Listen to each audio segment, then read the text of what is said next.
Tony D and Little Joan with a screenwriter's rant on Barron's Cove, a sad movie about a little boy who is killed, and then his father's quest to track down the killer, who may be another little boy. Smash like and subscribe.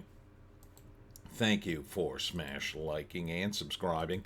Check out my books. The links are in the description. Comedy Heart in South Jersey.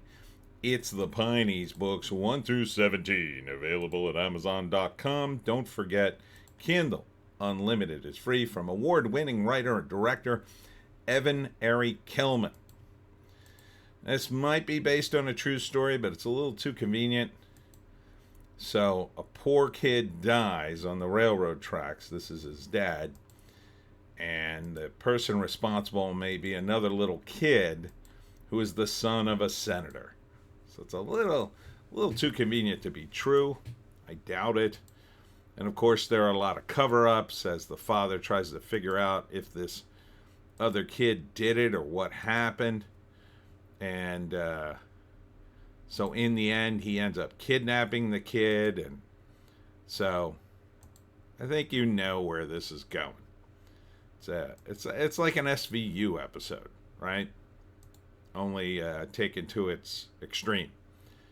So and Stephen Lang's in it as the granddad of the kid, I think. So first act, terrible tragedy. The kid is killed, and the family tries to get answers, and they don't really get answers. Second act, things just escalate. They can't get any answers. There's obviously some sort of cover up, and they can't. They come to the conclusion. There's Stephen Lang. They come to the conclusion that the other little kid did it. Maybe pushed Barron and onto the railroad tracks.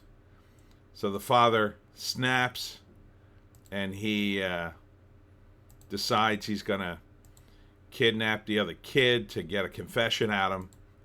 But the kid is, I think the kid is maybe a budding young psychopath. Like one of those situations, like on an SVU episode. Here I think he kidnaps him from school.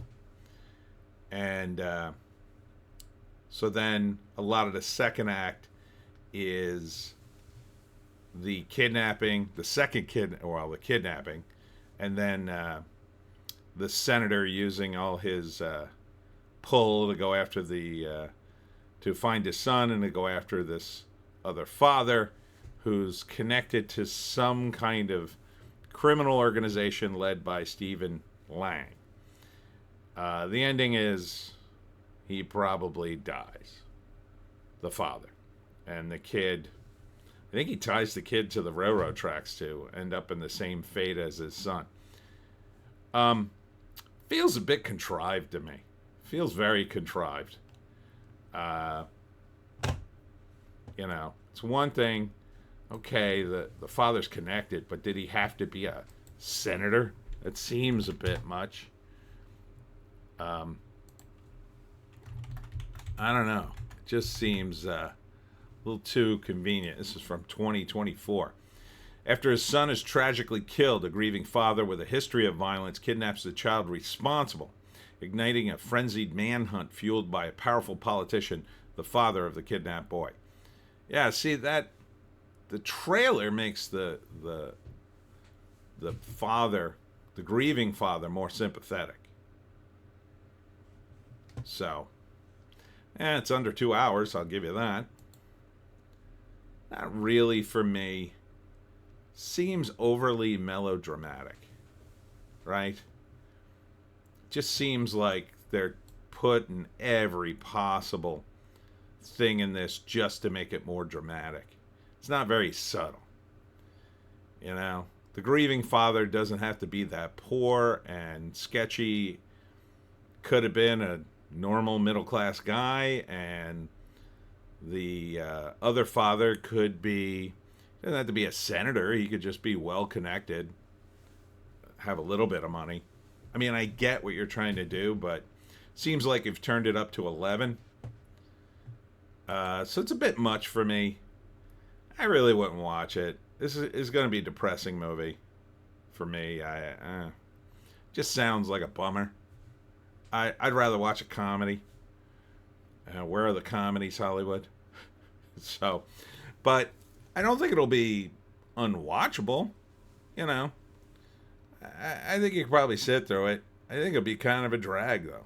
You know, maybe you get emotionally invested in the father, but I think he's going to end very badly in this movie.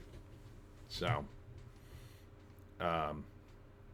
it's one of these movies that kind of design so you come out of the theater. Oh, I've got so many questions. Oh, I got to think. I got to discuss like who's really right, who's really wrong here. It's kind of like that, but I feel it's a little ham-fisted. That's just my vibe. Should have been a little more subtle. Doesn't appear to be based on a true story or a book or anything. Yeah, I don't think it's real. Anyhow, that's it for me, Tony D, and Little Joan. We are, of course, not at the New Jersey Folk Festival today. Bummer. Another bummer. Tomorrow, however, I'll be in East Hampton, New Jersey at historic Smithville Park from 11 to 4 for Earth Fair. So that should be fun. Come out for that. It's not going to rain. And hey, it's not raining today, even though they canceled or postponed the New Jersey Folk Fest. It sucks. They should have had it. There's almost no rain outside. They were calling for thunderstorms, apparently, and it's not raining. Oh, well. All right. We'll see you in the next one.